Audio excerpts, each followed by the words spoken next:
নমস্কার বন্ধুরা, স্বপ্নজালে গপ্পের আমার লেখা আজকের গল্প বীজ মন্ত্র। এই গল্পের যে কোনো রকম পাইরেসির বিরুদ্ধে উপযুক্ত আইনি ব্যবস্থা নেওয়া হবে। কিছুক্ষণ সাঁতার কাটার পরে খাল এসে মিশেছে বড় নদীতে। তড়িৎ গতিতে জগার মাথায় হঠাৎ করেই পালাবার একটা উপায় বার হয়ে গেল। এবার সে আস্তে আস্তে সাঁতার কাটতে থাকলো। যখন লোকটার সাথে বেশ খানিকটা দূরত্ব তৈরি হলো, তখন জগা উল্টো দিকে ডুব সাঁতার কাটতে থাকলো। অনেকক্ষণ সাঁতার কেটেছিল, ভোর না হওয়া পর্যন্ত। ভোরের আলো ফোটার সাথে সাথে খালের ধারে বাঁশের তৈরি একটা ঘাট দেখতে পেল। কাছেই গ্রাম আছে বুঝতে পেরে জল থেকে উঠে ক্লান্ত শরীরটাকে মাটিতেই লুটিয়ে দিল। সারা রাতের ক্লান্তিতে ঘুমিয়ে পড়তে দেরি লাগলো না তার। ঘুম যখন ভাঙে, তার আশেপাশে অনেকগুলো মানুষ উৎসুক দৃষ্টিতে তার দিকে তাকিয়ে আছে দেখতে পেল। তাদের মধ্যে একজন প্রবীণ ব্যক্তি তার নাম ঠিকানা কিভাবে এখানে এসছে জানতে চাইলে জগা খুব বিপদে পড়ল। অতীতের কোনো কালো ছায়া আর সে বয়ে বেড়াতে চায় না। তাই বলল কাজের সন্ধানে বেরিয়ে পথ হারিয়ে ফেলেছে। তার কথা শুনে সেই সহৃদয় ব্যক্তি সঙ্গে করে তেনার ঘরে নিয়ে গিয়ে কিছু খেতে দিলেন। চলে আসার সময় জগার হাতে পথ খরচ হিসাবে কিছু টাকা দিয়ে বড় রাস্তায় তাকে বাসে উঠিয়ে দিয়েছিলেন। 7-8 মাস পরে জগা বাড়ি ফিরল। বাড়িটা আর বাড়ি নেই, চারপাশের জঙ্গলে ছেয়ে গেছে। কোনো ক্রমে তালা ভেঙে সে ঘরে ঢুকে বাড়ি পরিষ্কার করতে বসলো। হঠাৎ করে মনে হলো সে তালা ভেঙেছে। আবার পাপ কাজ। প্রবল ঘৃণায় হাত দুটোকে লুঙ্গিতে বারবার ঘষে ঘষে পরিষ্কার করতে থাকলো। জঙ্গল পরিষ্কার করতে গিয়ে দেখতে পেল সেই আগাছার মধ্যে কিছু লাউ কুমড়ো গাছ জন্মেছে। আবার তাতে ছোট ছোট ফল ধরেছে। এপাশে ওপাশে পেঁপে, পুঁই শাক, মানকচু গাছও হয়েছে। সবজিগুলো দেখে তার মাথায় একটা বুদ্ধি খেলে গেল। আগে গৃহস্থের বাড়ি থেকে সবজি ফল চুরি করে হাটে বিক্রি করেছে। এখন নিজের জমির সবজি দিয়ে সে ব্যবসা শুরু করবে। তার বাবা রেখে যাওয়া পুরনো একটা সাইকেলে চাপিয়ে সে সবজি বিক্রি করতে শুরু করলো। আজ 7টা বছর হয়ে গেছে। মাঝে মাঝে অতীতের কালো দিনগুলো মনে পড়ে। কখনো ভাবে তার জীবনে যদি ওই দিনগুলো না আসতো, তাহলে এই ব্যবসার কথা তার মনেই আসতো না। আবার ভাবে যে মানুষটা দুবার তাকে প্রাণে বাঁচিয়েছে, তার কি খোঁজ নেওয়া উচিত? পরক্ষণেই ভাবে কি করেই বা নেবে। তার নাম ঠিকানা কোনোদিন সে জানতে চায়নি। সেই ঘটনার পরে সে মরে গেছে না বেঁচে আছে তা জানার যখন কোনো রাস্তা নেই, তখন আর কি করা যাবে। কিছুদিন যাবৎ ব্যবসায় মন্দা দেখা দিয়েছে। তার জমিতে সবজি এখন প্রায় নেই, মানে ফলন কমে গেছে। গাছগুলোতে সার দিতে হবে। জগা কিছুদিন আড়ত থেকে সবজি কিনে বেচছে। তবে যেটুকু কেনে সবটুকুই বোস পাড়াতে গেলে বিক্রি হয়ে যাচ্ছে, এই যা রক্ষে। আজ একটু দেরি হয়ে গেল বোস পাড়াতে ঢুকতে। যে বাড়ির গিন্নি ইদানিং অনেক সবজি কিনছেন, সেই বাড়ির সামনে গিয়ে জগা হাঁক দিল, সবজি লাগবে সবজি। কিন্তু তার ডাক শুনে কেউ বেরিয়ে এলো না। বাড়ির পরিবেশটা আজ অন্যরকম। বেশ কিছু নারী পুরুষের সমাগম ঘটেছে সেখানে। জগা সাইকেলের বেলটা কয়েকবার বাজিয়ে আবার বলল, সবজি লাগবে সবজি, লাউ কুমড়া পটল। কিন্তু আজ আর কেউ বেরিয়ে এলো না। সে চিন্তায় পড়ে গেল। একে তো ব্যবসায় মন্দা চলছে, তার ওপর টাটকা সবজি ঘরে পড়ে থেকে শুকিয়ে গেলে আর দাম পাবে না। এসব যখন ভাবছে, তখন দুজন ভদ্রলোককে গেট দিয়ে বেড়াতে দেখলো। তারা নিজেদের মধ্যে কি নিয়ে যেন গম্ভীরভাবে আলোচনা করছে। জগা তাদের সামনে এগিয়ে গিয়ে জিজ্ঞাসা করলো, আইসা দাদা, এই বাড়িতে কি হয়েছে? এত লোক কেন? পাড়ায় পাড়ায় সবজি বিক্রির ফলে জগাকে এখন অনেক লোকেই চেনে।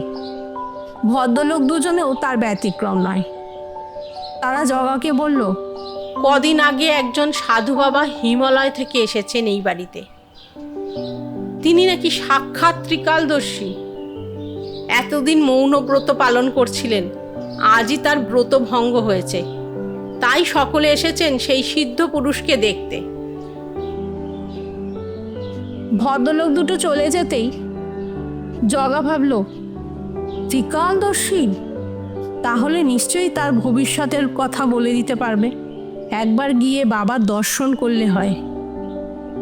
হিমালয় থেকে এই প্রত্যন্ত গ্রামে তার পায়ের ধুলো পড়েছে ভেবে জগা আর দাঁড়িয়ে থাকতে পারল না।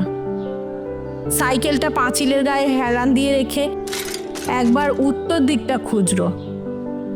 ছোটবেলায় পড়েছিল, সূর্য যে দিক থেকে ওঠে সেদিক পূর্ব দিক, আর বাঁ হাতের দিকটা উত্তর দিক। এই উত্তর দিকে আছে বরফে ঢাকা হিমালয় পর্বত। জগা উত্তর দিকে মুখ করে দাঁড়িয়ে হিমালয়ের উদ্দেশ্যে জোর হাতে প্রণাম করে ভেতরে ঢুকে দেখল, রক্তরাঙা লাল কাপড় পরিধান করে গদি আটা চেয়ারে সাধু বাবা বসে আছেন। পায়ের কাছে একটা জল চৌকি রাখা, সেটা আবার ফুল দিয়ে ঢাকা। সেখানেই সাধু বাবা চরণ দুটো শোভা পাচ্ছে। গলায় হাতে রুদ্রাক্ষের মালা। কাঁচা পাকা গোবদারিতে মুখটা ভালো করে দেখা যাচ্ছে না। সাধু বাবার সামনে অনেক মানুষ জড়ো হয়েছে অনেক প্রশ্ন নিয়ে। তিনি এক এক করে সকলকে কাছে ডেকে তাদের সাথে কথা বলছেন। জগা কোথায় বসবে ভেবে না পেয়ে দরজার একপাশে দাঁড়িয়ে থাকে। হঠাৎ একটা ডাকে সে চমকে ওঠে। জগা দেখে সাধু বাবা তাকেই ডাকছে। তিনি বলছেন, কিরে, অত দূরে দাঁড়িয়ে কেন? কাছে আয়। জগা দেখলো সাধু বাবার ডাকের সাথে সাথে বসে থাকা লোকজন দুভাগে সরে গিয়ে তাকে যাওয়ার রাস্তা করে দিল। জগা মন্ত্রমুগ্ধের মতন এগিয়ে চলল।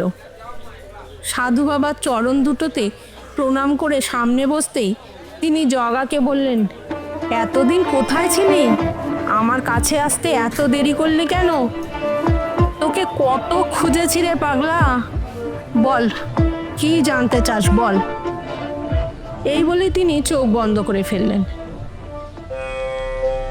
জগা বাবার মুখের দিকে তাকিয়ে আছে দেখে পাশ থেকে একজন ভদ্রলোক জগার কানের কাছে মুখ নিয়ে গিয়ে বলল, আরে মশাই, কি জানতে চান বলুন, আমরাও তো আছি লাইনে। আপনার ওপর বাবা সদয় হয়ে আগে ডেকে নিয়েছেন, তাই বলে এত সময় দেওয়া যাবে না। ভদ্রলোকের কথায় জগার চেতনা হলো। তাই তো, বাবা সদয় না হলে সে হয়তো ওই দরজার কাছেই দাঁড়িয়ে থাকতো। জগা বলতে শুরু করলো, বাবা, বাবা গো, আজকাল আমার ব্যবসায় ভারী মন্দা দেখা দিয়েছে। অভাব অনটন গাই আছে, এর থেকে কি মুক্তি নাই বাবা? বাবা কিছুক্ষণ চোখ বন্ধ করেই বসে থাকলেন। তারপর ঘরের নিস্তব্ধতা ভেঙে হুঙ্কার দিয়ে বললেন, বোম কালী, জয় মা, জয় মা, জয় মা। আবার কিছুক্ষণ চুপচাপ হয়ে গেলেন। তারপর অপেক্ষাকৃত নিচু স্বরে বললেন, অভাব কি করে যাবে রে পাগলা? অভাবকে ভালোবাসলে সে কি আর সঙ্গ ছাড়ে? জগা বাবার চরণ দুটো স্পর্শ করে বলল, একখান উপায় কইরা দেন বাবা। সাধু বাবা আবার চুপ করে গেলেন। কিছুক্ষণ এভাবে কেটে গেল। তারপর বললেন, সকাল সন্ধে বীজ মন্ত্র উচ্চারণ কর, তবে সব অভাব থেকে মুক্তি পাবি। জগা অবাক হয়ে বলল, বীজ মন্ত্র? সেইটা তো আমি জানি না। তারপর আবার একটু চুপ করে থেকে বলল, এইটা কি মন্ত্র? বাবা এবার বললেন, এ এমন মন্ত্র যা মহাজাগতিক শক্তির সাথে সংযোগ স্থাপন করতে পারে। এ মন্ত্র পাঠ করলে সকল মোহ মায়া ত্যাগ করা যায়, কোনো অভাব থাকে না। আবার একটু থেমে বললেন, আয়, তোকে আজ বীজ মন্ত্র দান করে আমার শিষ্য বানিয়ে নি। সাধু বাবার এই কথা শুনে সেখানে উপস্থিত সকলে কাসর ঘণ্টা উলুধ্বনি দিতে শুরু করলো। একটু পরে পরিবেশ ঠান্ডা হলে মেঝেতে পাশাপাশি দুটো আসন পাতা হলো। তার একটাতে সাধু বাবা বসলেন, আর একটাতে জগাকে বসানো হলো। তারপর সাধু বাবা নানা রকম মন্ত্র পড়ে জগাকে শুদ্ধ করে জগার কানের কাছে একটা হাত রাখলেন, আর অন্য হাতে জগার ডান হাতের কবজিটা ধরলেন। চারপাশ নিস্তব্ধতায় ছেয়ে গেল। বাবার উচ্চারিত বীজ মন্ত্র জগার কর্ণগোচরে প্রবেশ করা মাত্র জগা স্থান হয়ে গেল। তার সমস্ত শরীর এত ভারী লাগলো যে সেখান থেকে এক চুলও নড়তে পারল না। কয়েক সেকেন্ড পরে সে খেয়াল করলো সাধু বাবা তার যে হাতটা ধরে আছেন সেটা টনটন করছে। জগা কিছুতেই বাবার হাতের মুঠো থেকে নিজের হাতকে বার করে নিতে পারছে না। সাধু বাবা তখনও বিড়বিড় করে কি যেন বলে যাচ্ছেন। এই শক্ত বাঁধন সে আগেও অনুভব করেছিল। ভগবানের অশেষ কৃপায় ঠিক এই সময় এক ভদ্রমহিলা আলুথালু বেশে কোলে একটা শিশুকে নিয়ে চিৎকার করে কাঁদতে কাঁদতে, বাবা গো, আমার কি সর্বনাশ হলো গো! সেই আসরে এসে সাধুর পায়ের কাছে লুটিয়ে পড়তেই সাধুর হাত আলগা হলো। এমত অবস্থায় সেখানকার পরিবেশ যেন তপ্ত হয়ে উঠল। সেই শিশুটিকে আর মহিলাটিকে নিয়ে যখন সবাই ব্যস্ত হয়ে পড়ল, তখন জগা এক অপার্থিব জগৎ থেকে যেন ফিরে এলো। সে দ্রুত পায়ে বাইরে বেরিয়ে এসে টলতে টলতে সাইকেলে উঠে পড়ল। ঘোর কাটতে জগার বেশ কিছুদিন সময় লেগেছিল। আজ প্রায় 15 দিন পরে জগা বাগানের সবজি কটা নিয়ে বেরোলো আবার ব্যবসায়। সে প্রথমেই বোসপাড়ায় গেল। পাড়াটা যেন কেমন নিঝুম মেরে গেছে। তার সাইকেলের ঘুমটি আর তার হাঁক ডাক যেন প্রতিধ্বনি হতে থাকলো। সবজি, লাউ, কুমড়া, পটল। এদিকে ওদিকে চোখ রেখে এগাতে লাগলো জগা। এমন সময় একজন ভদ্রমহিলা তার কাছ থেকে সবজি কিনতে এলো। জগা তাকে সবজি বিক্রি করে দাম বুঝে নিয়ে ঝোলায় পুড়তে পুড়তে বলল, আইসা মাসিমা, ওই যে ওই বাড়িটায় আদু বাবা আসেন না? তিনি কি রোজ সবাই বসেন? ভদ্রমহিলা একটু অবাক হয়ে বললেন, সে কি, আপনি কিছু জানেন না? জগা এবার সতর্ক হলো। তারপর বলল, না, আমি কি করে জানবো?